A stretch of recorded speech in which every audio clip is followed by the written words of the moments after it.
ಭಗವತೆ ವಾಸುದೇವಾಯ. ಓಂ ನಮೋ ಭಗವತೆ ವಾಸುದೇವಾಯ. ಓಂ ನಮೋ ಭಗವತೆ ವಾಸುದೇವಾಯ. ಓಂ ಸುರಭ್ಯೇ ನಮಃ. ಓಂ ಸುರಭ್ಯೇ ನಮಃ. ಓಂ ಸುರಭ್ಯೇ ನಮಃ. ಮೂಕಂ ಕರೋತಿ ವಾಚಾಲಂ ಪಂಗುಂ ಲಂಘಾಯತೆ ಗಿರಿಂ ಯತ್ಕೃಪಾತಮಹಂ ವಂದೇ ಶ್ರೀಗುರುಂ ದೀನತಾರಿಣಂ ಶ್ರೀಚೈತನ್ಯಮೀಶ್ವರಂ ಪರಮಾನಂದಮಾಧವಂ. ನಮೋ ವಿಷ್ಣುಪಾದಾಯ ಕೃಷ್ಣಪ್ರೇಷ್ಠಾಯ ಭೂತಲೆ ಭಕ್ತರಾಘವ ಸ್ವಾಮಿ ನಿಧಿ ನಮಸ್ತೆ ಭವದೇವಾಯಂ ಸದಾಮಿ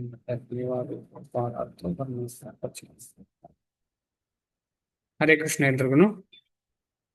ನಿನ್ನೆಯ ಕ್ಲಾಸಲ್ಲಿ ನಾವು 6ನೇ ಶ್ಲೋಕದ ತನಕ ಓದಿದ್ದೇವೆ. ಇವತ್ತು 7ನೇ ಶ್ಲೋಕದ ನಂತರ ಓದೋಣ. 6ನೇ ಶ್ಲೋಕದ ಕೊನೆಯಲ್ಲಿ ಏನು ಹೇಳಿದೆ ಅಂತ ಹೇಳಿದ್ರೆ, ಭಗವಂತನು ಈ ಜಗತ್ತಿನಲ್ಲಿ ಅವತರಿಸುವುದು ಏಕೆ, ಅದೃಶ್ಯನಾಗುವುದು ಏಕೆ ಎಂಬ ಪ್ರಶ್ನೆ ಹೇಳಬಹುದು. ಯಾಕಂದ್ರೆ ಭಗವಂತ ಹೇಳ್ತಿದ್ದಾನೆ ಆ ಶ್ಲೋಕದಲ್ಲಿ, ನನ್ನ ಜನ್ಮ ಅಂತ ಹೇಳುದು ದಿವ್ಯವಾದ ಜನ್ಮ, ನನಗೆ ಬೇಕಾದ ರೀತಿಯಲ್ಲಿ ನಾನು ಬರ್ತೇನೆ, ನನ್ನದೇ ಶಕ್ತಿಯಿಂದ ಬರ್ತೇನೆ, ನಿಮ್ಮ ಹಾಗೆ ಅಲ್ಲ ಅಂತ ಹೇಳಿದ್ದಾರೆ. ಆದ್ರೆ ಯಾಕೆ ಬರ್ತಿರ್ಬಹುದು, ಯಾಕೆ ಬಾರೋ ಅಗತ್ಯ ಏನು ಅಂತ ಹೇಳೋ ಪ್ರಶ್ನೆ ಹೇಳ್ಬಹುದು. ಅದಕ್ಕೆ 7ನೇ ಶ್ಲೋಕ ಇವತ್ತು ಓದುವಂತಹ ಶ್ಲೋಕದಲ್ಲಿ ಉತ್ತರ. ಈ ಶ್ಲೋಕ ತುಂಬಾ ಫೇಮಸ್, ಆದ ಕಾರಣ ಎಲ್ರಿಗೂ ಇದರ ಅರ್ಥ ಗೊತ್ತಿರ್ತದೆ. ಪ್ರಭುಪಾದರು ಏನ್ ಹೇಳ್ತಾರೆ, ಆಮೇಲೆ ಆಚಾರ್ಯರು ಏನ್ ಹೇಳ್ತಾರೆ. ಯಾಕಂದ್ರೆ ನಾವು ಹೊರಗಿಂದ ನೋಡುವಾಗ ಅರ್ಥ ಆಗುದು, ಅದರ ಸೂಕ್ಷ್ಮ ರೀತಿಯಲ್ಲಿ ಆಚಾರ್ಯರು ವಿವರಿಸುವಾಗ ಅರ್ಥ ಆಗೋದು ತುಂಬಾ ಭಿನ್ನ, ತುಂಬಾ ವ್ಯತ್ಯಾಸ ಇದೆ. ಹಾಗೆ ಅರ್ಥ ಆದ್ದು ಇನ್ನು ಹೃದಯಕ್ಕೆ ಹೋಗಿ ಭಗವಂತನ ಪ್ರೇಮ ಅಂಕುರ ಆಗ್ತದೆ. ನಾವೇ ತಿಳ್ಕೊಂಡದ್ದು ಅದರಲ್ಲಿ ಅಷ್ಟೇನು ಗಂಭೀರತೆ ಇರುವುದಿಲ್ಲ. ಅದ ಕಾರಣ ನಾವು ಆದಷ್ಟು ನಮ್ಗೆ ಎಷ್ಟೇ ಶ್ಲೋಕ ನೆನಪಿದ್ರು ಕೂಡ ಪುನಃ ಪುನಃ ಶ್ರೀಲ ಪ್ರಭುಪಾದರ ಪುಸ್ತಕ ಓದುವಾಗ ಅವ್ರು ಹೇಳುವಂತ ವಿಚಾರ ನಮಗೆ ಹೊಸತ್ತಾಗ್ತದೆ. ಅದು ಯಾವತ್ತು ಹೊಸತ್ತು. ಇವತ್ತು ನಿನ್ನೆ ಓದಿದ್ದು ಇವತ್ತು ಪುನಃ ಓದುವಾಗ ಅದೇನೋ ಬೇರೆ ರೀತಿಯಲ್ಲಿ ಅರ್ಥ ಆಗಿ ಹೊಸತ್ತಾಗ್ತದೆ. ಶ್ಲೋಕ 7. ಯದಾ ಯದಾ ಹಿ ಧರ್ಮಸ್ಯ ಗ್ಲಾನಿರ್ಭವತಿ ಭಾರತ ಅಭ್ಯುತ್ಥಾನಮಧರ್ಮಸ್ಯ ತದಾತ್ಮಾನಂ ಸೃಜಾಮ್ಯಹಂ. ಯದಾ ಯದಾ ಹಿ ಧರ್ಮಸ್ಯ ಗ್ಲಾನಿರ್ಭವತಿ ಭಾರತ ಅಭ್ಯುತ್ಥಾನಮಧರ್ಮಸ್ಯ ಅಭ್ಯುತ್ಥಾನಂ ಅಧರ್ಮಸ್ಯ ತದಾ ಆತ್ಮಾನಂ ಸೃಜಾಮಿ ಅಹಂ. ಯದಾ ಯದಾ ಹಿ ಧರ್ಮಸ್ಯ ಗ್ಲಾನಿಃ ಭವತಿ ಭಾರತ ಅಭ್ಯುತ್ಥಾನಂ ಅಧರ್ಮಸ್ಯ ತದಾತ್ಮಾನಂ ಸೃಜಾಮ್ಯಹಂ. ಶ್ರೀಲ ಪ್ರಭುಪಾದರಿಗೆ ಜಯವಾಗಲಿ. ಯಾಕೆ ಭಗವಂತ ಬರ್ತಾರೆ? ಯದಾ ಯದಾ ಹಿ ಧರ್ಮಸ್ಯ ಗ್ಲಾನಿರ್ಭವತಿ ಭಾರತ, ಯಾವಾಗ ಎಲ್ಲೆಲ್ಲಿ ಧರ್ಮದ ಗ್ಲಾನಿ, ಅಂದ್ರೆ ಗ್ಲಾನಿ ಅಂತ ಹೇಳಿದ್ರೆ ಶ್ರೀಲ ಪ್ರಭುಪಾದರು ಇಲ್ಲಿ ಹೇಳ್ತಿದ್ದಾರೆ ಏರುಪೇರು, up and down.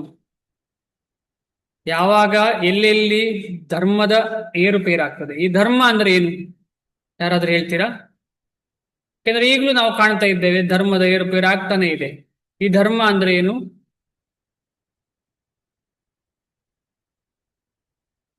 Hare Krishna ಪ್ರಭು. ಮಾಡ್ತೇವೆ ಪ್ರಭು, ಭಗವಂತ ಹೇಳಿರತಕ್ಕಂತ ಮಾತುಗಳು ಪ್ರಭು, ಅದು ಧರ್ಮದ ರೂಪದಲ್ಲಿ ಇದೆ. ಶಾಸ್ತ್ರ, ವೇದದಲ್ಲಿ ಹೇಳಿದ ಮಾರ್ಗ ಅಥವಾ ಶಾಸ್ತ್ರ ಹೇಳಿದ ಮಾರ್ಗ. ಯಾಕಂದ್ರೆ ಭಗವಂತ ಇಲ್ಲಿ ಬರುವಾಗ ಕೂಡ ಆ ಶಾಸ್ತ್ರವನ್ನ ಫಾಲೋ ಮಾಡ್ತಾರೆ ಭಗವಂತ, ನಾವು ಕೇಳಿದ್ದೇವೆ. ಯಾಕಂದ್ರೆ ಎಲ್ಲರಿಗೂ ರೆಪ್ರೆಸೆಂಟ್ ಮಾಡ್ಲಿಕ್ಕೆ ಅಥವಾ ಎಲ್ಲರಿಗೂ ಒಂದು ದಿಕ್ಕು ತೋರಿಸ್ಲಿಕ್ಕೆ. ಯದ್ಯದಾಚರತಿ ಶ್ರೇಷ್ಠ. ಸೊ ಆ ಧರ್ಮಕ್ಕೆ ಯಾವಾಗ ಹೊಡೆತ ಬೀಳ್ತದೆ, ಆಗ ಆ ಧರ್ಮವನ್ನ ಸರಿ ಮಾಡ್ಲಿಕ್ಕೆ, ಆ ಧರ್ಮವನ್ನ ಎತ್ತಿ ಹಿಡಿಲಿಕ್ಕೆ ಯಾರು ಬರ್ತಾರೆ? ಭಗವಂತ. ಸೃಜಾಮಿ, ಪ್ರಭುಪಾದ್ರ ಮುಂದೆ ಹೇಳ್ತಾರೆ ಸೃಜಾಮಿ ಅಂದ್ರೆ ಏನು ಅಂತ ಹೇಳಿ. ಅಲ್ಲಿ ಹೋಗಿ ನೋಡೋಣ ಅನುವಾದ. ಭರತ ವಂಶಜನಾದ ಅರ್ಜುನನೇ, ಯಾವಾಗ ಎಲ್ಲೆಲ್ಲಿ ಧರ್ಮದ ಅವನತಿಯಾಗುತ್ತದೋ ಮತ್ತು ಅಧರ್ಮವು ಹೆಚ್ಚುತ್ತದೋ ಆಗ ಸ್ವಯಂ ಅವತಾರ ಮಾಡುತ್ತೇನೆ. ಯಾರು? ಭಗವಂತ ಹೇಳ್ತಾ ಇದ್ದಾನೆ ಸ್ವಯಂ. ಆ ಸ್ವಯಂ ಅಂತ ಹೇಳೋದು ತುಂಬಾ ಇಂಪಾರ್ಟೆಂಟು. ಯಾವತ್ತು ಭಗವಂತ ಇಲ್ಲಿ ಹೇಳ್ತಾ ಇರೋದು ಸ್ವಯಂ ಅಂತ ಹೇಳಿದ್ರೆ ಬೇರೆ ಯಾರೋ ಕೃಷ್ಣನ ದೇಹದಲ್ಲಿ ಯಾರೋ ಇದ್ದಾರೆ ಅಂತ ಹೇಳೋ ದೃಷ್ಟಿಕೋನ ಕೆಲವರಿಗೆ. ಹಾಗೆ ಅಲ್ಲ ಭಾವಾರ್ಥ. ಇಲ್ಲಿ ಸೃಜಾಮಿ ಎನ್ನುವ ಪದವು ಅರ್ಥವತ್ತಾದುದು. ಸೃಜಾಮಿ ಎನ್ನುವ ಪದವನ್ನು ಸೃಷ್ಟಿ ಎನ್ನುವ ಅರ್ಥದಲ್ಲಿ ಬಳಸುವಂತಿಲ್ಲ. ಏಕೆಂದರೆ ಹಿಂದಿನ ಶ್ಲೋಕದ ಪ್ರಕಾರ ಭಗವಂತನ ಸ್ವರೂಪವು ಅಥವಾ ಶರೀರವು ಸೃಷ್ಟಿಯಾಗುವುದಿಲ್ಲ. ಇದು ಹಿಂದೆ ಕೂಡ ನಾವು ಯಾವುದೋ ಆಚಾರ್ಯರ ಬಗ್ಗೆ ಡಿಸ್ಕಷನ್ ಮಾಡುವಾಗ ಕೂಡ ಆವಿರ್ಭಾವ ತೀರೋಭಾವ ಅಂತ ಡಿಸ್ಕಷನ್ ಮಾಡಿದ್ದೇವೆ. ಇದೇ ವಿಚಾರ, ಭಗವಂತ ಮತ್ತು ಭಕ್ತರ ವಿಚಾರ. ಏಕೆಂದರೆ ಹಿಂದಿನ ಶ್ಲೋಕದ ಪ್ರಕಾರ ಭಗವಂತನ ಸ್ವರೂಪವು ಅಂದ್ರೆ ಯಾರು ಕೃಷ್ಣನ ಅಂತರಂಗ ಶಕ್ತಿಯ ಪ್ರಭಾವದಲ್ಲಿರ್ತಾರೆ ಅವರು ಸೃಜರಾಗ್ತಾರೆ, ಸೃಷ್ಟಿಯಾಗುವುದಿಲ್ಲ. ಅವರು ಈಗಾಗಲೇ ಇದ್ದಾರೆ ಅದೇ ರೀತಿಯಲ್ಲಿ. ಏಕೆಂದರೆ ಹಿಂದಿನ ಶ್ಲೋಕದ ಪ್ರಕಾರ ಭಗವಂತನ ಸ್ವರೂಪವು ಅಥವಾ ಶರೀರವು ಸೃಷ್ಟಿಯಾಗುವುದಿಲ್ಲ. ಇದು ಚೆನ್ನಾಗಿ ಮನಸ್ಸಲ್ಲಿ ಇಟ್ಕೊಳ್ಬೇಕು ನಾವು. ಅವನ ಎಲ್ಲ ರೂಪಗಳು ನಿರಂತರವಾಗಿ ಅಸ್ತಿತ್ವದಲ್ಲಿ ಇರುತ್ತವೆ. ಯಾವುದೆಲ್ಲ ರೂಪಗಳು ನಿರಂತರವಾಗಿ ಅಸ್ತಿತ್ವದಲ್ಲಿ ಇರ್ತದೆ? ಯಾರಾದ್ರೂ ಹೇಳ್ತೀರಾ? ನಿನ್ನೆ ಕ್ಲಾಸಲ್ಲಿ ನಾವು ಡಿಸ್ಕಷನ್ ಮಾಡಿದ್ದೇವೆ. ಯಾವುದೆಲ್ಲ ರೂಪಗಳು ನಿರಂತರವಾಗಿ ಅಸ್ತಿತ್ವದಲ್ಲಿರ್ತದೆ?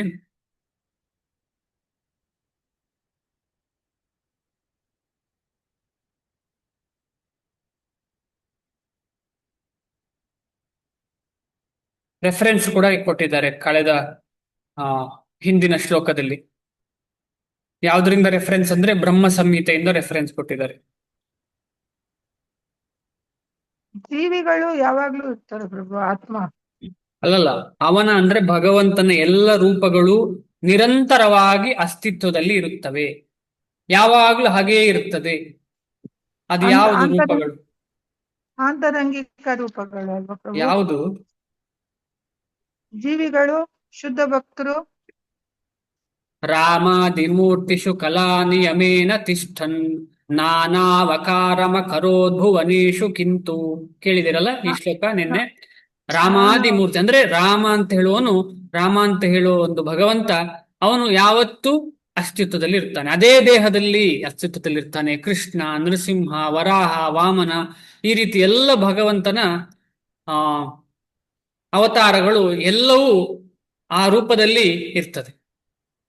ಅಂದ್ರೆ ಭಗವಂತ, ನಿನ್ನೆ ನಾವು ಡಿಸ್ಕಷನ್ ಮಾಡಿದ್ದೇವೆ, ಅದ್ವೈತ ಅಥವಾ ಅದ್ವಿತೀಯ ಅಂತ ಹೇಳಿದ್ರೆ ಏನ್ ಅರ್ಥ ಇದರಲ್ಲಿ? ಅವನು ನಮಗೆ ಉದಾಹರಣೆ, ನಾವು ವೈಡ್ಯೂರ್ಯದ ಉದಾಹರಣೆ ಶಿಲ ಪ್ರಭುಪಾದರು ಕೊಟ್ಟದನ್ನು ನೋಡಿದ್ದೇವೆ. ಅಂದ್ರೆ ಭಗವಂತ ಆ ರೂಪದಲ್ಲಿ ಇದ್ದಾನೆ ಅಂತ ಹೇಳಿದ್ರೆ ಏನರ್ಥ? ಬೇರೆ ಬೇರೆ ಧಾಮಗಳಿವೆ. ಈಗ ರಾಮನ ಧಾಮದ ಹೆಸರೇನು? ಶ್ರೀರಾಮ ಇರುವಂತಹ ಧಾಮ ಯಾವುದು? ಅಯೋಧ್ಯ. ಅಯೋಧ್ಯ. ಅಯೋಧ್ಯ ಧಾಮ ಇಲ್ಲಿ ಎಲ್ಲಿ ಇರುವುದು? ಭಾರತದಲ್ಲಿಯ? ಹೌದು ಪ್ರಭು. ವೈಕುಂಠದಲ್ಲಿ, ವೈಕುಂಠದಲ್ಲಿ ಇರುವಂತದ್ದು. ಗೋಲೋಕ ವೃಂದಾವನ ವೈಕುಂಠದಲ್ಲಿರುವಂಥದ್ದು. ಅದು ಇಲ್ಲಿ ಒಂದು ಎಕ್ಸ್ಪಾನ್ಷನ್ ಅಂತ ಹೇಳುದು. ಭಾರತ ಭೂಮಿಯಲ್ಲಿ ನಮಗೆ ಅಂದ್ರೆ ಮೃತ್ಯು ಸಾಗರದಲ್ಲಿ ಇದ್ದವರನ್ನ ಹೊರಗೆ ಕರ್ಕೊಂಡು ಬಂದು ಭಗವಂತನ ಧಾಮಕ್ಕೆ ಕರ್ಕೊಂಡು ಹೋಗುವ ಒಂದು ಉದ್ದೇಶ ಅದು. ಅದಕ್ಕೂ ಈ ವೃಂದಾವನಕ್ಕೂ ವ್ಯತ್ಯಾಸ ಇಲ್ಲ, ಅಯೋಧ್ಯೆಗೂ ವ್ಯತ್ಯಾಸ ಇಲ್ಲ. ಸೊ ಅಯೋಧ್ಯ ಅಥವಾ ಸಾಕೇತ ಧಾಮ ಅಂತ ಕೂಡ ಹೇಳ್ತಾರೆ ರಾಮನದ್ದು. ಇದೇ ರೀತಿಯಲ್ಲಿ ಬೇರೆ ಬೇರೆ ಭಗವಂತನ ಎಕ್ಸ್ಪಾನ್ಷನ್ಗೆ ಧಾಮಗಳಿವೆ. ಆದ ಕಾರಣ ಎಲ್ಲಾ ಧಾಮದಲ್ಲಿ ಈ ರೀತಿಯಲ್ಲಿ ಭಗವಂತ ಇರ್ತಾನೆ. ಯಾಕಂದ್ರೆ ಆ ರೂಪದಲ್ಲಿ ಯಾಕೆ ಇರ್ತಾನೆ ಅಂತ ಹೇಳಿದ್ರೆ, ಆ ರೂಪದಲ್ಲಿ ಭಜಿಸಿದವನಿಗೆ ಅಲ್ಲೇ ಹೋಗ್ಬೇಕಲ್ವಾ. ಈಗ ರಾಮನ ರೂಪದಲ್ಲಿ ಭಗವಂತನನ್ನ, ಕೃಷ್ಣನನ್ನ ಯಾರು ಸೇವೆ ಮಾಡುತ್ತಾರೆ, ಆಗ ಅವನು ಎಲ್ಲಿ ಹೋಗ್ತಾನೆ? ಗೋಲೋಕಕ್ಕೆ ಹೋಗ್ಲಿಕ್ಕೆ ಆಗುದಿಲ್ಲ. ಯಾಕಂದ್ರೆ ಗೋಲೋಕದಲ್ಲಿ ಅವನು ಕೃಷ್ಣ ರೂಪದಲ್ಲಿ ಇರ್ತಾನೆ. ರಾಮ ರೂಪದಲ್ಲಿ ಇರುವಂತಹ ಸಾಕೇತ ಧಾಮಕ್ಕೆ ಹೋಗಿ ಅಲ್ಲಿ ಸೇವೆ ಮಾಡ್ತಾರೆ. ಈ ರೀತಿಯಲ್ಲಿ ಭಗವಂತ ಬೇರೆ ಬೇರೆ ರೂಪಗಳಿದೆ, ಒಂದಲ್ಲ ಎರಡಲ್ಲ, ಲೆಕ್ಕಕ್ಕಿಲ್ಲ ಅಂತ ನೆನ್ನೆ ನೋಡಿದ್ದೇವೆ. ಆದುದರಿಂದ ಸೃಜಾಮಿ ಎಂದರೆ ಕೃಷ್ಣ ಅಥವಾ ರಾಮ ಅಥವಾ ವರಾಹ ಬರುದು ಅಂತ ಹೇಳಿದ್ರೆ ನೇರ ಅದೇ ಅವನೇ ಬರುವಂಥದ್ದು, ಹುಟ್ಟುದಲ್ಲ ಅಥವಾ ಜನ್ಮ ತಾಳುವುದಲ್ಲ. ಆದುದರಿಂದ ಸೃಜಾಮಿ ಎಂದರೆ ಭಗವಂತನು ತಾನು ಇರುವಂತೆಯೇ ಕಾಣಿಸಿಕೊಳ್ಳುತ್ತಾನೆ ಎಂದರ್ಥ. ತುಂಬಾ ತುಂಬಾ ಕ್ಲಿಯರ್ ಆಗಿ ಅರ್ಥ ಮಾಡ್ಕೋಬೇಕು ಇದನ್ನು. ಯಾಕಂತ ಹೇಳಿದ್ರೆ ಇಲ್ಲ ನಮಗೆ ಕನ್ಫ್ಯೂಷನ್ ಆಗ್ತದೆ. ಕೃಷ್ಣ ಹೇಗೆ ಬಂದ? ವಿಷ್ಣುವಿನ ಮುಖಾಂತರ ಬಂದಲ್ಲ, ಅಥವಾ ನಾರಾಯಣನ ಮುಖಾಂತರ ಬಂದಲ್ಲ, ಈ ರೀತಿಯಲ್ಲೆಲ್ಲ ಪ್ರಶ್ನೆ ಮಾಡಲಿಕ್ಕೆ ಶುರು ಆಗ್ತದೆ. ಇಲ್ಲ, ಇವರೆಲ್ಲರಿಗೂ ಮೂಲವೇ ಕೃಷ್ಣ ಅಂತ ಹೇಳಿ ಶಾಸ್ತ್ರ ಹೇಳ್ತದೆ. ಭಗವಂತನು ನಿಯತ ಕಾಲಕ್ಕೆ ಕಾಣಿಸಿಕೊಳ್ಳುತ್ತಾನೆ. ಯಾವಾಗ ಬೇಕು ಅವನ ಇಚ್ಛೆಗೆ ಅನುಗುಣವಾಗಿ ಕಾಣಿಸಿಕೊಳ್ತಾನೆ. ನಿಯತ ಕಾಲಕ್ಕೆ ಅಂದ್ರೆ ನಮಗೆ ಬೇಕಾಗುವಾಗಲ್ಲ, ಆ ನಿಯತ ಕಾಲಕ್ಕೆ. ಎಂದರೆ ಬ್ರಹ್ಮನ ಒಂದು ದಿನದ 7ನೇಯ ಮನುವಿನ 28ನೆಯ ಕಲ್ಪದ ದ್ವಾಪರ ಯುಗದ ಅಂತ್ಯದಲ್ಲಿ ಕಾಣಿಸಿಕೊಳ್ತಾನೆ. ಯಾರು? ಭಗವಂತ ಕೃಷ್ಣ. ಬ್ರಹ್ಮನ ಒಂದು ದಿನದ 7ನೆಯ ಮನುವಿನ 28ನೆಯ ಕಲ್ಪದ ದ್ವಾಪರ ಯುಗದ ಅಂತ್ಯದಲ್ಲಿ ಕಾಣಿಸಿಕೊಳ್ತಾನೆ. ಈಗ ನಾವು ಹುಟ್ಟುವಾಗ ಹೇಗೆ ಎಲ್ಲಿ ಹೇಗೆ ಅಂತ ಹೇಳಿ ಇದೆಯಲ್ಲ, ಅದೇ ತರ ಭಗವಂತ ಆವಿರ್ಭಾವ ಆಗುವಾಗ ಅಥವಾ ಸೃಜಾನ ಆಗುವಾಗ ಎಲ್ಲಿ ಹೇಗೆ ಅಂತ ಹೇಳಿ ಶಾಸ್ತ್ರ ಹೇಳುದು ಇದೆಯಾ. ಆದರೆ ಈ ನಿಯಮಕ್ಕೆ ಬದ್ಧನಾಗಿಲ್ಲ ಭಗವಂತ. ಆದರೆ ಆತನು ಇಂತಹ ನಿಯಮ ನಿಬಂಧನೆಗಳಿಗೆ ಬದ್ಧನಲ್ಲ. ಏಕೆಂದರೆ ಆತನು ತನ್ನ ಇಚ್ಛೆಯ ಪ್ರಕಾರ ಹಲವು ರೀತಿಗಳಲ್ಲಿ ವರ್ತಿಸಲು ಸಂಪೂರ್ಣವಾಗಿ ಸ್ವತಂತ್ರ. ಉದಾಹರಣೆಗೆ ಹಿರಣ್ಯಾಕ್ಷ ಅಷ್ಟೆಲ್ಲ ತೊಂದರೆ ಮಾಡುವಾಗ ಯಾರೂ ಭಗವಂತ ಬರ್ಬೇಕು ಅಂತ ಕೇಳ್ಕೊಳ್ಳಿಲ್ಲ. ಬ್ರಹ್ಮನು ಕೂಡ ಕೇಳ್ಕೊಳ್ಳಿಲ್ಲ ಭಗವಂತ ಕೃಷ್ಣ ಬಾ ಅಂತ ಹೇಳಿ. ಆದ್ರೆ ಕೃಷ್ಣನೇ ಅಥವಾ ಮತ್ಸ್ಯಾವತಾರವಾಗಿ ಅಲ್ವಾ? ಮತ್ಸ್ಯಾವತಾರ ಅಲ್ಲ, ವರಾಹ ಅವತಾರ, ತಪ್ಪಾಯ್ತು. ವರಾಹ ಅವತಾರವಾಗಿ ಕೃಷ್ಣನೇ ಬಂದ ಹಾಗೆ ಅಂತ ನಾನು ಕೇಳಿದ್ದೇನೆ. ಎಂದರೆ ಬ್ರಹ್ಮನ ಅವನ ಇಚ್ಛೆಯಿಂದ ಬಂದ. ಎಂದರೆ ಯಾರೋ ಕರ್ದೇ ಬರಬೇಕು ಅಂತೇನಿಲ್ಲ. ಎಂದರೆ ಬ್ರಹ್ಮನ ಒಂದು ದಿನದ 7ನೆಯ ಮನುವಿನ 28ನೆಯ ಕಲ್ಪದ ದ್ವಾಪರ ಯುಗದ ಅಂತ್ಯದಲ್ಲಿ ಕಾಣಿಸಿಕೊಳ್ಳುತ್ತಾನೆ. ಆದರೆ ಆತನು ಇಂತಹ ನಿಯಮ ನಿಬಂಧನೆಗಳಿಗೆ ಬದ್ಧನಲ್ಲ. ಏಕೆಂದರೆ ಆತನು ತನ್ನ ಇಚ್ಛೆಯ ಪ್ರಕಾರ ಹಲವು ರೀತಿಗಳಲ್ಲಿ ವರ್ತಿಸಲು ಸಂಪೂರ್ಣವಾಗಿ ಸ್ವತಂತ್ರನು. ಅಧರ್ಮವು ಹೆಚ್ಚಿ ನಿಜವಾದ ಧರ್ಮವು ಗ್ಲಾನಿಯಾದಾಗಲೆಲ್ಲ ಆತನು ತನ್ನ ಇಚ್ಛೆಯಂತೆಯೇ ಕಾಣಿಸಿಕೊಳ್ಳುತ್ತಾನೆ. ವೇದದಲ್ಲಿ ಧಾರ್ಮಿಕ ತತ್ವಗಳನ್ನು ನಿರೂಪಿಸಲಾಗಿದೆ. ವೇದಗಳ ನಿಯಮಗಳನ್ನು ಸರಿಯಾಗಿ ಅನುಷ್ಠಾನ ಮಾಡುವುದರಲ್ಲಿ ಯಾವುದೇ ಅಸಮಂಜಸತೆಯಾದರೂ ಮನುಷ್ಯನು ಅಧರ್ಮಿಯಾಗುತ್ತಾನೆ. ವೇದಗಳ ನಿಯಮಗಳನ್ನು ಸರಿಯಾಗಿ ಅನುಷ್ಠಾನ ಮಾಡುವುದರಲ್ಲಿ ಯಾವುದೇ ಅಸಮಂಜಸತೆಯಾದರೂ ಮನುಷ್ಯನು ಅಧರ್ಮಿಯಾಗುತ್ತಾನೆ. ಇದರ ಅರ್ಥ ಏನು? ವೇದಗಳ ನಿಯಮ ಏನು? ಅದನ್ನು ಸರಿಯಾಗಿ ಅನುಷ್ಠಾನ ಮಾಡುವುದು ಹೇಗೆ? ಅದು ಮಾಡದಿದ್ರೆ ಏನಾಗ್ತದೆ ಅಂತ ಹೇಳಿ ಈ ಒಂದು ವಾಕ್ಯ ಶ್ರೀಲ ಪ್ರಭುಪಾದರು ಬರೆದನ್ನು ಹೇಳ್ತಾ ಉಂಟು. ಯಾವುದು ನಿಯಮ? ವೇದಗಳ ನಿಯಮ ಯಾವುದು? ವರ್ಣಾಶ್ರಮ. ಹಾ, 2 ರೀತಿಯ ಧರ್ಮವನ್ನ ಆಚರಣೆ ಮಾಡುವಂಥದ್ದು. ದೇಹ ಧರ್ಮ, ಆಮೇಲೆ ಆತ್ಮಧರ್ಮ. ಇವೆರಡನ್ನ ಆಚರಣೆ ಮಾಡಬೇಕು ಅಂತ ಶಾಸ್ತ್ರ ಹೇಳ್ತದೆ. ಅದಕ್ಕೋಸ್ಕರವೇ ರಾಜನಿಗೆ ಈ 2 ಧರ್ಮವನ್ನ ಭಗವಂತ ಹೇಳ್ತಿದ್ದಾರೆ. ಯಾರಿಗೆ? ಅರ್ಜುನನಿಗೆ ಆಗ್ಲಿ, ಇಲ್ಲ ಅಂದ್ರೆ ಸೂರ್ಯನಿಗಾಗ್ಲಿ, ಯಾರಿಗೆ ಆಗ್ಲಿ ಈ 2 ಧರ್ಮವನ್ನ ಅಂದ್ರೆ ಆತ್ಮಧರ್ಮ ಮತ್ತು ದೇಹ ಧರ್ಮವನ್ನ ಚೆನ್ನಾಗಿ ಭಗವಂತ ವೇದದ ಮುಖಾಂತರ ನಿರೂಪಿಸಿ ಕೊಟ್ಟಿದ್ದಾರೆ. ಅದನ್ನ ಯಾರು ಫಾಲೋ ಮಾಡುವುದಿಲ್ಲ. ಅಂಥವರು ವೃದ್ಧಿ ಆಗುವಾಗ, ಅಂಥವರ ಪಾಪ್ಯುಲೇಷನ್ ಜಾಸ್ತಿ ಆಗುವಾಗ ಭಗವಂತ ಸಹಿಸ್ಲಿಕ್ಕೆ ಆಗುದಿಲ್ಲ, ಅಯ್ಯೋ ಕಷ್ಟಪಡ್ತಿದಾರ ಅಂತ ಹೇಳಿ ಬರ್ತಾರೆ. ಬಂದ್ರೆ ಯಾರಿಗೆ ಹೆಲ್ಪ್ ಆಗ್ತದೆ ಅಂತ ಕೂಡ ನೆಕ್ಸ್ಟ್ ಶ್ಲೋಕದಲ್ಲಿ ಇದೆ.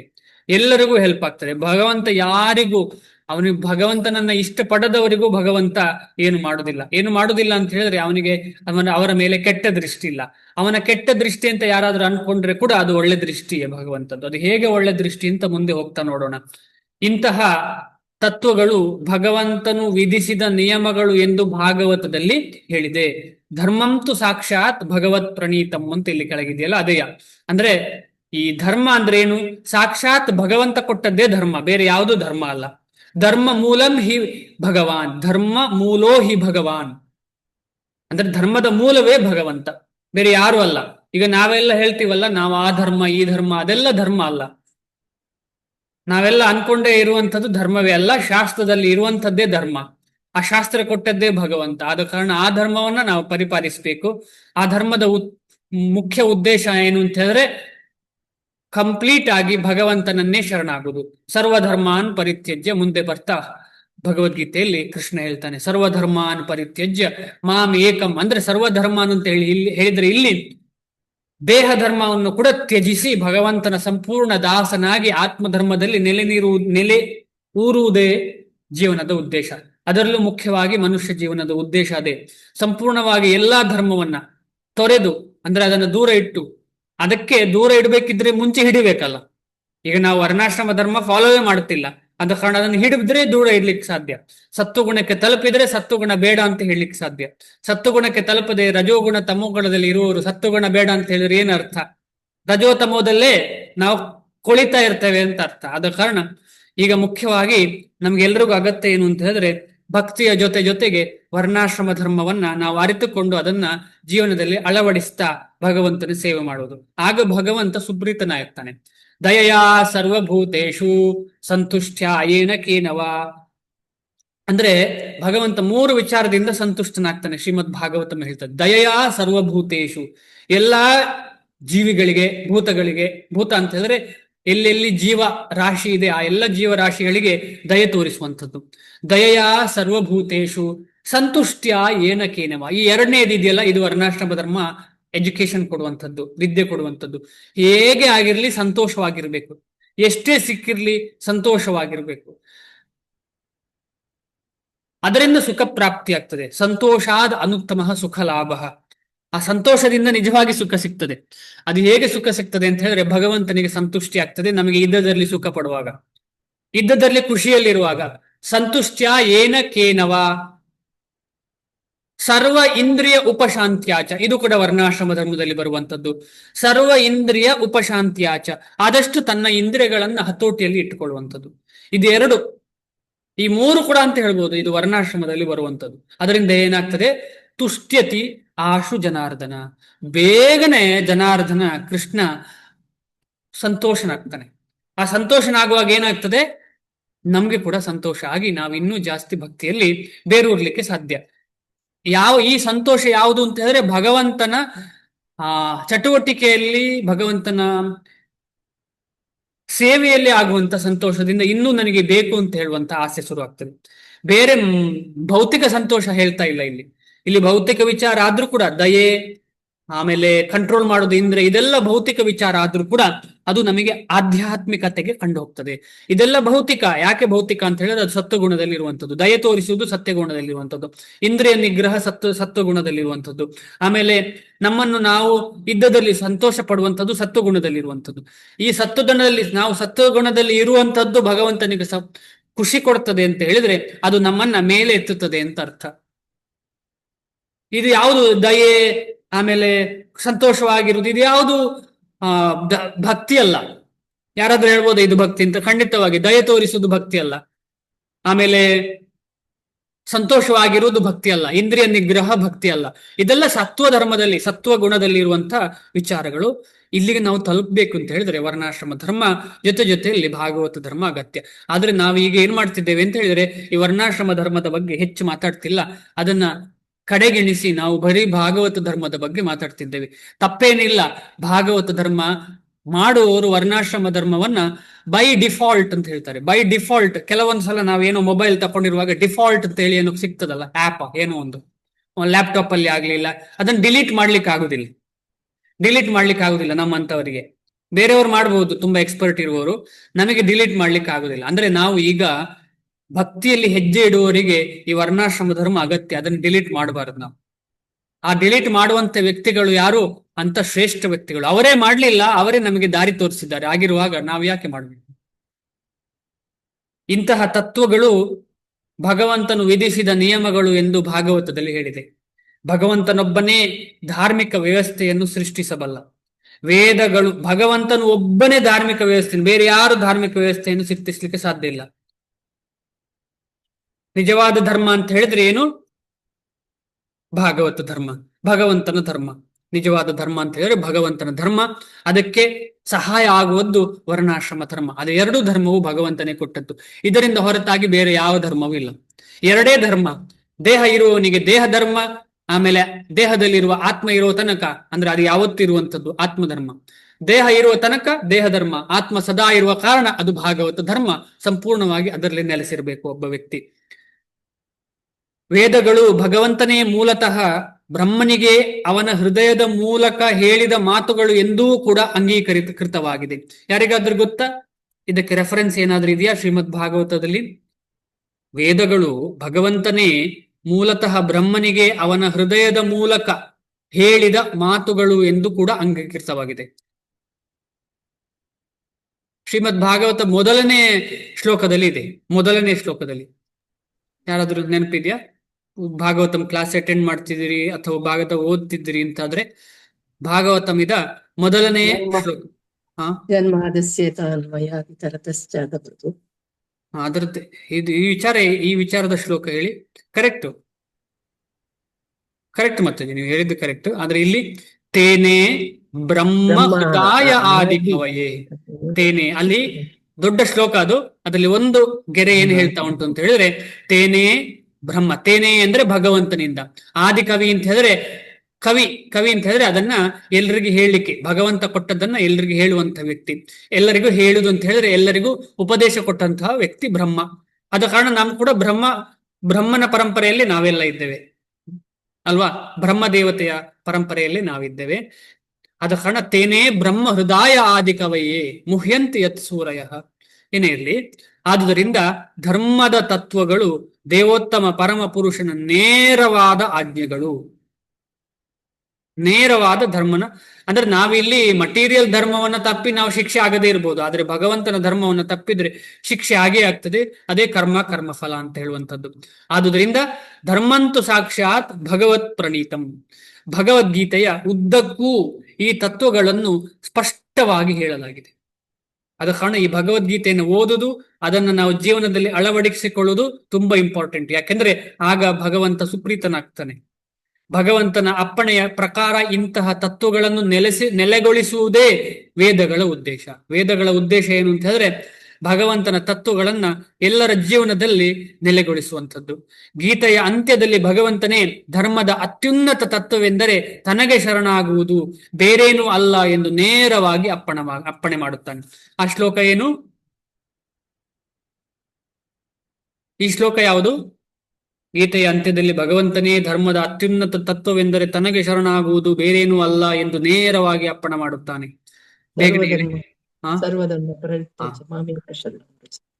ಸರ್ವಧರ್ಮಾನ್ ಪರಿತ್ಯಜ್ಯ ಮಾಮೇಕಂ ಶರಣಂ ವ್ರಜ ಅಹಂ ತ್ವಾಂ ಸರ್ವ ಪಾಪೇಭ್ಯೋ ಮೋಕ್ಷಯಿಷ್ಯಾಮಿ ಮಾ ಶುಚಃ.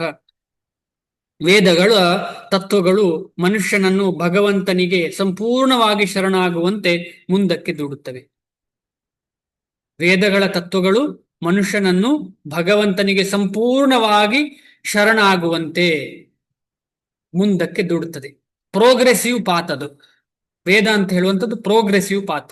ಆ ಪ್ರೋಗ್ರೆಸಿವ್ ಪಾತ್ ಕೊನೆಗೊಳ್ಳುವುದೆಲ್ಲಿ? ಭಗವಂತನಲ್ಲಿ. ಇಂತಹ ತತ್ವಗಳನ್ನು ರಾಕ್ಷಸರು ಶೋಭೆಗೊಳಿಸಿದಾಗಲೆಲ್ಲ ಭಗವಂತನು ಕಾಣಿಸಿಕೊಳ್ಳುತ್ತಾನೆ. ಭಗವಾನ್ ಬುದ್ಧನ ಕೃಷ್ಣನ ಅವತಾರ ಎಂದು ಭಾಗವತದಿಂದ ತಿಳಿಯುತ್ತದೆ. ಪ್ರಾಪಂಚಿಕತೆಯು ತಾಂಡವವಾಡುತ್ತಿದ್ದು ಐಹಿಕ ಜೀವನಾಸಕ್ತರು ವೇದಗಳ ಅಧಿಕಾರವನ್ನು ನೆಪ ಮಾಡಿಕೊಂಡು ಬಳಸುತ್ತಿದ್ದಾಗ ಬುದ್ಧನು ಕಾಣಿಸಿಕೊಂಡನು. ವಿಶೇಷ ಉದ್ದೇಶಗಳಿಗಾಗಿ ಪ್ರಾಣಿಗಳನ್ನು ಬಲಿ ಕೊಡುವ ವಿಷಯದಲ್ಲಿ ವೇದಗಳಲ್ಲಿ ನಿರ್ದಿಷ್ಟ ನಿಯಮ ನಿಬಂಧನೆಗಳಿದ್ದರೂ ರಾಕ್ಷಸಿ ಪ್ರವೃತ್ತಿಯವರು ವೇದದ ತತ್ವಗಳಿಗೆ ಗಮನವನ್ನೇ ಕೊಡದೆ ಪ್ರಾಣಿ ಬಲಿಯನ್ನು ಮಾಡುತ್ತಿದ್ದರು. ಈ ವಿಪರೀತದ ನಡವಳಿಕೆಯನ್ನು ತಡೆದು ವೇದದ ಅಹಿಂಸಾ ತತ್ವಗಳನ್ನು ಸ್ಥಾಪಿಸಲು ಬುದ್ಧನು ಅವತರಿಸಿದನು. ಆದುದರಿಂದ ಭಗವಂತನ ಪ್ರತಿಯೊಂದು ಅವತಾರಕ್ಕೂ ಒಂದು ವಿಶೇಷವಾದ ಉದ್ದೇಶವಿದೆ. ಇಲ್ಲಿ ಒಂದು ಪ್ರಶ್ನೆ ಉದ್ಭವಿಸ್ತದಲ್ಲ, ಈಗ ಬುದ್ಧ ಬಂದದ್ದು ಯಾಕೆ ಅಂತ ಹೇಳಿದ್ರೆ ವೇದವನ್ನ ದುರುಪಯೋಗ ಪಡಿಸಿಕೊಂಡು ಹಿಂಸೆ ಮಾಡುವಂತ ವ್ಯಕ್ತಿಗಳನ್ನ ಅವರನ್ನ ಮೇಲೆ ತರಲಿಕ್ಕೋಸ್ಕರ ಅಹಿಂಸಾ ಧರ್ಮವನ್ನ ಪ್ರತಿಪಾದಿಸಿ ಭಗವಂತ ಬುದ್ಧನಾಗಿ ಬಂದ. ಆದ್ರೆ ಬುದ್ಧ ಏನು ಮಾಡಿದ? ವೇದ ಸುಳ್ಳು ಅಂತ ಹೇಳಿದ ಅಲ್ವಾ? ಈಗ ಆಶ್ಚರ್ಯ ಆಗುದಿಲ್ವಾ? ಭಗವಂತ ಯಾವತ್ತೂ ವೇದವನ್ನ ರಕ್ಷಣೆ ಮಾಡುವನು, ಬುದ್ಧನಾಗಿ ಬಂದು ವೇದ ಸುಳ್ಳು ಅಂತ ಹೇಳ್ತಿದ್ದಾರಲ್ಲ, ನಿಮ್ಮ ಮನಸ್ಸಲ್ಲಿ ಏನ್ ಅನ್ನಿಸ್ತಾ ಉಂಟು?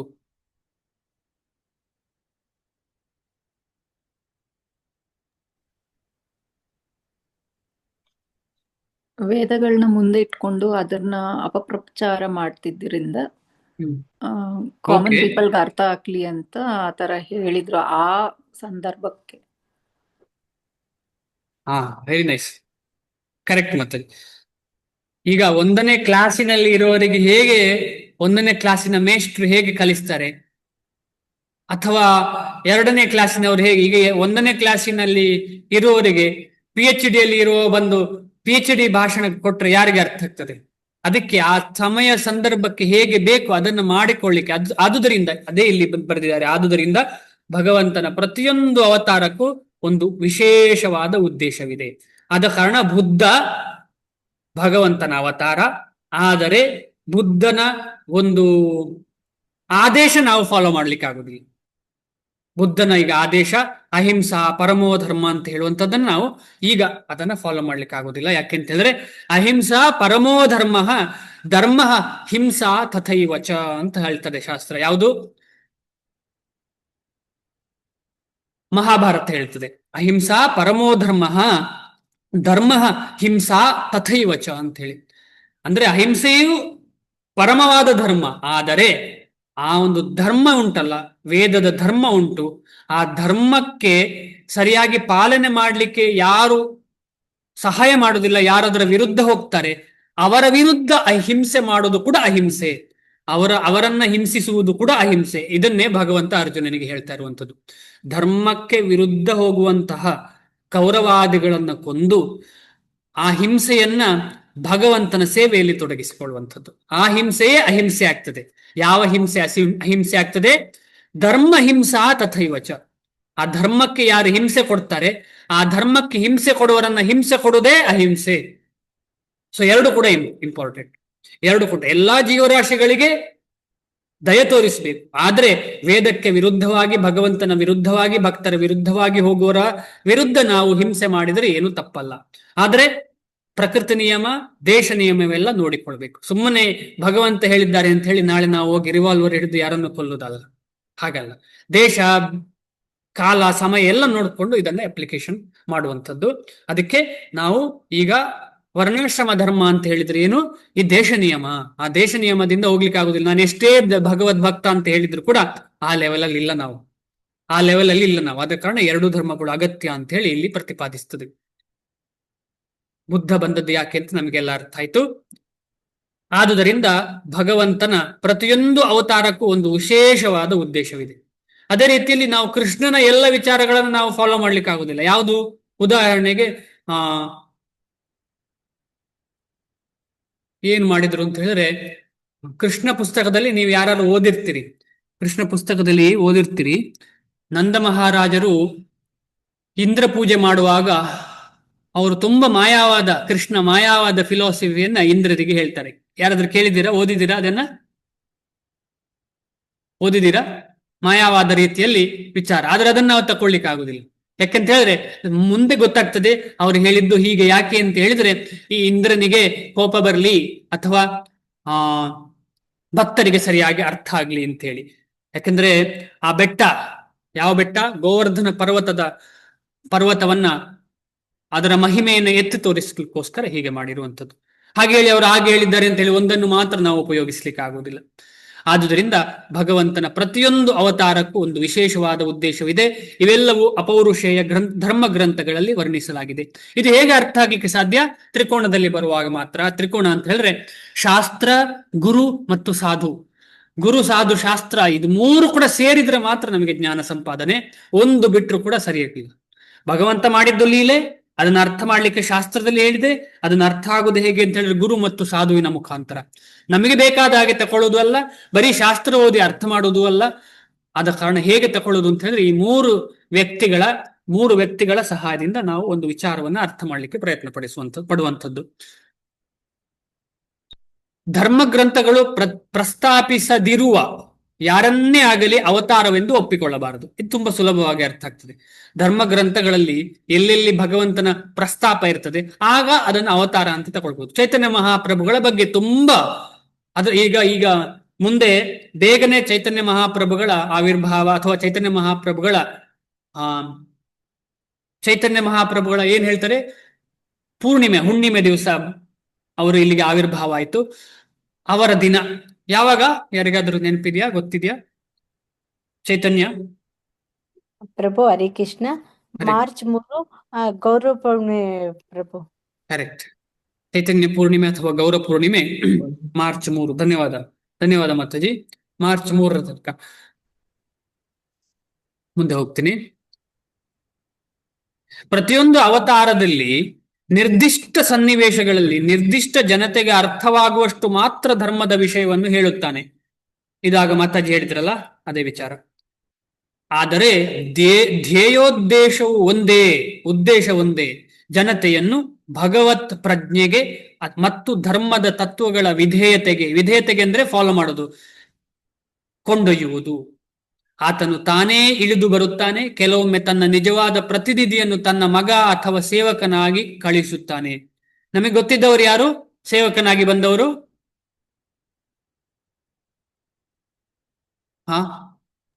ಭೂಪಾದರು. ಶ್ರೀಲ ಪ್ರಭುಪಾದರು ನಾವು ಓದ್ತಿರುವಂತಹ ಪುಸ್ತಕದ ತಾತ್ಪರ್ಯ ಭಾವಾರ್ಥ ಬರೆದಂತಹ ಶ್ರೀಲ ಪ್ರಭುಪಾದರು ಭಗವಂತನ ಪ್ರತಿನಿಧಿ ಸೇವಕ, ಅಥವಾ ತಾನೇ ವೇಷ ಮರೆಸಿ ಬರುತ್ತಾನೆ. ವೇಷ ಮರೆಸಿ ಬಂದದ್ದು ಯಾರು? ವೇಷ ಮರೆಸಿ ಚೈತನ್ಯ ಚೈತನ್ಯ ಮಹಾಪ್ರಭುಗಳು. ಚೈತನ್ಯ ಮಹಾಪ್ರಭು. ಕರೆಕ್ಟ್, ಚೈತನ್ಯ ಮಹಾಪ್ರಭು. ಧನ್ಯವಾದ. ಚೈತನ್ಯ ಮಹಾಪ್ರಭುಗಳು ಸಾಮಾನ್ಯ ವ್ಯಕ್ತಿಗಳು ಯಾರು ಅವರು ಭಗವಂತ ಅಂತ ಗೊತ್ತಿಲ್ಲ, ಅವರು ಮಹಾಪುರುಷ ಅಂತ ತಗೊಳ್ತಾರೆ. ಆದ್ರೆ ಯಾರು ಶಾಸ್ತ್ರ ಓದಿದ್ದಾರೆ, ಯಾರು ಗುರುಮುಖೇನ ಗೊತ್ತಾಗಿದೆ, ಅಥವಾ ಯಾರು ಶಾಸ್ತ್ರದಲ್ಲಿ ಅವರ ಬಗ್ಗೆ ಆವಿರ್ಭಾವದ ಬಗ್ಗೆ ತಿಳ್ಕೊಂಡಿದ್ದಾರೆ, ಅವರಿಗೆ ಗೊತ್ತುಂಟು ಅದು ನೇರ ಕೃಷ್ಣ. ರಾಧಾಕೃಷ್ಣ ನಾಹೇ ಅನ್ಯ. ಶ್ರೀಕೃಷ್ಣ ಚೈತನ್ಯ, ರಾಧಾಕೃಷ್ಣ ನಾಹೇ ಅನ್ಯ. ಏನು ವ್ಯತ್ಯಾಸ ಇಲ್ಲ. ರಾಧಾ ಮತ್ತು ಕೃಷ್ಣರ ಸಮ್ಮಿಳಿತವಾದಂತಹ ಒಂದು ಆವಿರ್ಭಾವವೇ ಚೈತನ್ಯ ಮಹಾಪ್ರಭು. ಅಂತ ಭಾಗ್ಯವಂತರು ನಾವು. ರಾಧಾಕೃಷ್ಣ ನೇರವಾಗಿ ಚೈತನ್ಯ ಮಹಾಪ್ರಭುಗಳಾಗಿ ಬಂದಂತಹ ಯುಗದಲ್ಲಿ ನಾವಿದ್ದೇವೆ. ಅಂತ ಭಾಗ್ಯ ನಮಗೆ. ಆ ಭಾಗ್ಯವನ್ನು ನಾವು ವೇಸ್ಟ್ ಮಾಡಬಾರದು. ಭಾರತ ಅಂತ ಹೇಳಿದ್ರೆ ಪುಣ್ಯ ಭೂಮಿ. ಆದ್ರೆ ಆ ಪುಣ್ಯ ಭೂಮಿಯ ಸದುಪಯೋಗ ಅಂತ ಹೇಳಿದ್ರೆ ಭಗವತ್ ಪ್ರಜ್ಞೆ. ಅದು ಮಾಡದವರಿಗೆ ಎಲ್ಲ ಭೂಮಿಯೂ ಒಂದೇ. ಅದು ಮಾಡದವರಿಗೆ ಭಾರತ ಭೂಮಿ ಆದ್ರೂ ಯಾವ ಭೂಮಿ ಆದ್ರೂ ಒಂದೇ. ಅದಲ್ಲದೆ ಬೇರೆ ಯಾವ ಭೂಮಿಯಲ್ಲಿ ಇದ್ದು ಕೂಡ ಈ ಭಗವತ್ ಪ್ರಜ್ಞೆ ಬೆಳೆಸಿದ್ರೆ ಅದು ಭಾರತ ಭೂಮಿ ಆಗ್ತದೆ ಅವರಿಗೆ. ಈಗ ಅಮೆರಿಕದಲ್ಲಿ ಹೋದಂತ ಶ್ರೀಲ ಪ್ರಭುಪಾದರಿಗೆ ಅದು ಅವರಿಗೆ ವೃಂದಾವನವಾಗಿತ್ತು. ಏನು ವ್ಯತ್ಯಾಸ ಇಲ್ಲ ಅವರಿಗೆ. ಅಮೆರಿಕವು ವೃಂದಾವನವು. ಭಗವದ್ಗೀತೆಯ ತತ್ವಗಳನ್ನು ಅರ್ಜುನನಿಗೆ ಮತ್ತು ಇತರ ಉನ್ನತ ವ್ಯಕ್ತಿಗಳಿಗೆ ಬೋಧಿಸಲಾಯಿತು. ಏಕೆಂದರೆ ಪ್ರಪಂಚದ ಇತರ ಭಾಗಗಳ ಸಾಮಾನ್ಯ ಜನರಿಗೆ ಹೋಲಿಸಿದರೆ ಅರ್ಜುನನು ಬಹಳ ಮುಂದುವರಿದಿದ್ದನು. ಹೈಲಿ ಎಲಿವೇಟೆಡ್, ತುಂಬಾ ಹೈ ಲೆವೆಲ್ ಆಫ್ ಇಂಟೆಲಿಜೆನ್ಸ್ ಇದ್ದದ್ದು ಅರ್ಜುನನಿಗೆ. ಎರಡನ್ನು ಸೇರಿಸಿದರೆ 4 ಆಗುತ್ತದೆ ಎನ್ನುವುದು ಪ್ರಾರಂಭದ ಗಣಿತದ ತರಗತಿಯಲ್ಲೂ ಪ್ರೌಢವಾದ ಗಣಿತದ ತರಗತಿಯಲ್ಲೂ ನಿಜವಾದದ್ದು. ಆದರೂ ಪ್ರೌಢ ಗಣಿತ ಮತ್ತು ಕಿರಿಯ ಗಣಿತ ಎಂದುಂಟು. ಭಗವಂತನ ಎಲ್ಲ ಅವತಾರಗಳಲ್ಲಿ ಬೋಧಿಸುವ ತತ್ವಗಳು ಒಂದೇ. ಈಗ 2 ಕೂಡಿಸು 2 ಅಂದ್ರೆ 4 ಅಂತ ಹೇಳುವ ತತ್ವ ಪ್ರೈಮರಿ ಕ್ಲಾಸ್ ಅಲ್ಲಿ ಆದ್ರೂ PhD ಲೆವೆಲ್ ಅಲ್ಲಾದ್ರೂ ಒಂದೇ. ಅದೇ ರೀತಿಯಲ್ಲಿ ತತ್ವ ಎಲ್ಲಾ ಭಗವಂತನ ಆವಿರ್ಭಾವದಲ್ಲಿ ತತ್ವ ಒಂದೇ. ಆದ್ರೆ ಬೋಧನೆಯ ಒಂದು ಡಿಗ್ರಿ ಬೇರೆ ಬೇರೆ ಇರ್ತದೆ.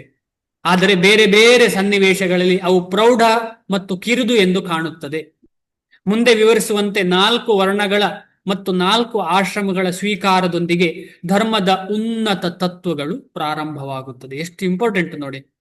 ಧರ್ಮದ ಉನ್ನತ ತತ್ವ ಆರಂಭವಾಗುವುದು ಯಾವಾಗ ನಾವು 4 ವರ್ಣ ಮತ್ತು 4 ಆಶ್ರಮಗಳ ವರ್ಣಾಶ್ರಮ ವಿಭಾಗವನ್ನ ಸ್ವೀಕಾರ ಮಾಡುವಾಗ. ನಾವು ಸ್ವೀಕಾರ ಮಾಡ್ಲಿಕ್ಕೆ ರೆಡಿ ಇಲ್ಲ. ಈಗ ಕಲಿಯುಗದಲ್ಲಿ ಭಕ್ತರು ನಾವೇನ್ ಹೇಳ್ತೇವೆ ಅಂದ್ರೆ ವರ್ಣಾಶ್ರಮ ಈಗಕ್ಕಲ್ಲ ಅಂತ. ಯಾರೆಲ್ಲ ಕೇಳಿದ್ದೀರಿ ಹೇಳುವುದನ್ನ ಎಲ್ಲರೂ ಕೇಳಿರ್ತೇವೆ ನಾವು. ವರ್ಣಾಶ್ರಮ ಆಗುವುದಿಲ್ಲ ಈ ಕಾಲಕ್ಕೆ. ಅದು ಅಪಾರ್ಥ. ಚೈತನ್ಯ ಮಹಾಪ್ರಭುಗಳು ಹಾಗೆ ಹೇಳಿದ್ರು ಅಂತ ಇಲ್ಲ, ಹಾಗೆ ಹೇಳಲೇ ಇಲ್ಲ ಚೈತನ್ಯ ಮಹಾಪ್ರಭುಗಳು. ಪ್ರೂಫ್ ಉಂಟು. ಚೈತನ್ಯ ಮಹಾಪ್ರಭುಗಳು ಹಾಗೆ ಹೇಳಿಲ್ಲ. ಚೈತನ್ಯ ಮಹಾಪ್ರಭುಗಳು ಹೇಳಿದ್ದು ಇದರಿಂದ ಮೇಲೆ ಬರಬೇಕು, ಇದು ಮೆಟ್ಟಿ ಮೇಲೆ ಬರಬೇಕು ಅಂದ್ರೆ ಅದು ಬೇಕು ಅಂತ ಹೇಳಿದ್ದಾರೆ. ಅವತಾರವಾದಂತಹ ಮಹತ್ ಕಾರ್ಯದ ಸಂಪೂರ್ಣ ಉದ್ದೇಶ ಎಲ್ಲೆಡೆಗಳಲ್ಲಿಯೂ ಕೃಷ್ಣ ಪ್ರಜ್ಞೆಯನ್ನು ಜಾಗೃತಗೊಳಿಸುವುದು. ಇಂತಹ ಪ್ರಜ್ಞೆಯು ಬೇರೆ ಬೇರೆ ಸನ್ನಿವೇಶಗಳಲ್ಲಿ ಮಾತ್ರ ಪ್ರಕಟವಾಗುತ್ತದೆ ಅಥವಾ ಪ್ರಕಟವಾಗದೇ ಹೋಗುತ್ತದೆ. ಇಂತಹ ಪ್ರಜ್ಞೆಯು ಬೇರೆ ಬೇರೆ ಸನ್ನಿವೇಶಗಳಲ್ಲಿ ಮಾತ್ರ ಪ್ರಕಟವಾಗುತ್ತದೆ ಅಥವಾ ಪ್ರಕಟವಾಗದೇ ಹೋಗುತ್ತದೆ. ಏನಾದ್ರು ಪ್ರಶ್ನೆ ಇದೆಯಾ ಇಲ್ಲಿ ತನಕ? ಒಂದೇ ಶ್ಲೋಕ ಓದೋಣ ಇವತ್ತು, ಯಾಕೆಂದ್ರೆ ಮುಂದೆ ದೊಡ್ಡ ಶ್ಲೋಕ ಅಂತ ಅನ್ನಿಸ್ತದೆ. ತುಂಬಾ ದೊಡ್ಡ ಶ್ಲೋಕ, ಮುಗಿಲಿಕ್ಕಿಲ್ಲ. ಏನಾದ್ರು ಪ್ರಶ್ನೆ ಇದ್ರೆ ಚರ್ಚೆ ಮಾಡೋಣ. ಹರೇ ಕೃಷ್ಣ ಪ್ರಭು. ಹರೇ ಕೃಷ್ಣ ಪ್ರಭು, ಈಗ ಹೇಳಿದ್ರಿ ಇದು ಭಕ್ತಿ ಅಂತಂದ್ರೆ ದಾನ ಧರ್ಮ ಅನುಕಂಪ ಕ್ಷಮಿಸ್ತಕ್ಕಂಥದ್ದು, ಹಿಂಸೆಯನ್ನು ತಡಿತಕ್ಕಂಥದ್ದು, ಇವೆಲ್ಲ ಭಕ್ತಿ ಅಲ್ವಾ ಪ್ರಭು? ಭಕ್ತಿ ಅಲ್ಲ ಅಂತ ಹೇಳಿದ್ರು. ಭಕ್ತಿ ಅಂದ್ರೆ ಏನು? ಬರೀ ಭಗವಂತನ ಸೇವೆ ಮಾಡ್ತಕ್ಕಂಥದ್ದ ಭಕ್ತಿ ಮಾತ್ರ ಭಗವಂತನ ಪ್ರಜ್ಞೆ ಪ್ರತಿಯೊಂದು ಚಟುವಟಿಕೆಯಲ್ಲಿ ಇದ್ರೆ ಭಕ್ತಿ. ಭಗವಂತನ ಪ್ರಜ್ಞೆ ಇಲ್ಲದೆ ನೀವು ಅನುಕಂಪ ತೋರಿಸುವಂಥದ್ದು, ಇಂದ್ರಿಯವನ್ನು ಹತೋಟಿಯಲ್ಲಿ ತರುವಂಥದ್ದು, ಇದೆಲ್ಲ ಭಕ್ತಿ ಅಲ್ಲ. ಆದ್ರೆ ಅದನ್ನ ಭಗವಂತನ ಸೇವೆಯಲ್ಲಿ ಉಪಯೋಗಿಸಿದ್ರೆ ಭಕ್ತಿ ಆಗ್ತದೆ ಅದು. ಆದ್ರೂ ಶುದ್ಧ ಭಕ್ತಿ ಅಂತ ಹೇಳಿದ್ರೆ ನೇರ ಭಗವಂತನ ಸೇವೆ. ಅದು ಹೇಗೆ ಅಂತ ಹೇಳಿದ್ರೆ ಶ್ರವಣ, ಕೀರ್ತನ, ಸ್ಮರಣ, ವಂದನದ ಈ ನವವಿಧ ಭಕ್ತಿ, ಅದು ಮುಂದೆ 64 ವಿಧ ಭಕ್ತಿ, ಅದರಲ್ಲಿ ಸಾವಿರಾರು ಡಿವಿಷನ್ ಇದೆ. ಭಗವಂತನ ಭಕ್ತಿಯಲ್ಲಿ ಎಷ್ಟು ವಿಚಾರಗಳಿವೆ ಅಂತ ಹೇಳಿದ್ರೆ ನಮಗೆ ಅದಕ್ಕೆ ಲೆಕ್ಕವೇ ಇಲ್ಲ. ಅದಕ್ಕೋಸ್ಕರ ಅದಕ್ಕೆ ಪರಂ ದೃಷ್ಟ ನಿವರ್ತತೆ ಅಂತ ಹೇಳಿ, ಅದು ತುಂಬಾ ದೊಡ್ಡದು. ನಾವಿಲ್ಲಿ ಅನ್ಕೊಳ್ತೇವೆ ವೆರೈಟಿ ಇದೆ ನಮಗೆ ಇಲ್ಲಿ ಅಂತ. ಇಲ್ಲಿಯ ವೆರೈಟಿ ಏನೂ ಅಲ್ಲ, ಅದರದ್ದು 1% ಅಲ್ಲ. ಅದಕ್ಕೆ ಭಗವಂತನದ್ದು ತ್ರಿಪಾದ ವಿಭೂತಿ. ನಾವಿಲ್ಲಿ ಕಾಣುವಂಥದ್ದು ಒಂದು ಭಾಗ ಮಾತ್ರ. ಅಲ್ಲಿ ಇರುವಂತದ್ದು ಭಗವಂತನಲ್ಲಿರುವಂತ ಇನ್ನು ಮಿಕ್ಕ 3 ಭಾಗ. 100 ಭಾಗದಲ್ಲಿ 75% ಭಗವಂತನಲ್ಲಿ ಉಂಟು. ಆ ಲೀಲೆಗಳು ಎಲ್ಲ ಉಂಟು. ಅಲ್ಲಿ ಹೋದ ಮೇಲೆ ನಮಗೆ ಇದರ ಬಗ್ಗೆ ಆಸಕ್ತಿಯೇ ಬೆಳೆಯುವುದಿಲ್ಲ. ಆದ ಕಾರಣ ಈ ಇಂದ್ರಿಯವನ್ನು ಹತೋಟಿಗೆ ತರುವಂಥದ್ದು, ಬೇರೆಯವರಿಗೆ ದಯ ತೋರಿಸುವಂಥದ್ದು, ಇದೆಲ್ಲ ನೇರವಾದ ಭಕ್ತಿ ಅಲ್ಲ. ಆದ್ರೆ ಅದು ಭಕ್ತಿಗೆ ತುಂಬಾ ಹತ್ತಿರ. ಆದ ಕಾರಣ ಅವರು ಭಗವಂತ ಯಾರಾದ್ರೂ ಅದನ್ನ ಫಾಲೋ ಮಾಡಿದರೆ ಇಷ್ಟಪಡ್ತಾರೆ. ಆಮೇಲೆ ಭಕ್ತಿಗೆ ಬರ್ಲಿಕ್ಕೆ ಅವರಿಗೆ ಸಹಾಯ ಆಗ್ತದೆ. ಅಂದ್ರೆ ಭಕ್ತರಲ್ಲಿ ಈ ಗುಣಗಳಿರ್ತವೆ, ಈ ಗುಣಗಳಿರೋರೆಲ್ಲ ಭಕ್ತರಲ್ಲ ಅನ್ನೋದಲ್ವಾ ಪ್ರಭು? ಹಾ, ಕರೆಕ್ಟ್ ಹೇಳಿದ್ರಿ. ಭಕ್ತರಲ್ಲಿ ಈ ಗುಣಗಳಲ್ಲಿ ಇರ್ಬೇಕು, ಇರ್ತವೆ ಅಂತ ಹೇಳಿಕ್ಕೆ ಕಷ್ಟ ಆಗ್ತಾ ಉಂಟು ಈಗ ನನಗೆ. ಇರ್ಬೇಕು, ಇಲ್ಲದೆ ಇರ್ಲಿಕ್ಕೂ ಸಾಕು, ಇರ್ಬೇಕು, ಆಗ್ಲೇ ಅವರನ್ನು ಭಕ್ತರು ಅಂತ ಹೇಳಿಕ್ಕೆ ಸಾಧ್ಯ. ಇಲ್ಲ ಅಂತ ಹೇಳಿದ್ರೆ ಅವರು ಭಕ್ತರಲ್ಲ ಅಂತ ಹೇಳುದು. ಬರೀ ಸಜ್ಜನರು ಅಷ್ಟೇ. ಹಾ, ಸಜ್ಜನರು ಅಷ್ಟೇ. ನೀವೇ ಕ್ಲಾಸ್ ತಗೊಳ್ಳಿಕ್ಕೆ ಶುರು ಮಾಡಿ ಮತ್ತೆ. ನಾನಾ? ಹಾ. ಪ್ರಭು ಸುಮ್ಮನೆ ರೀ. ಏನೋ ಒಂದ್ ಮಾತು ಹೇಳಿದ್ರೆ ನಾನ್ ತಗೊಳಕ್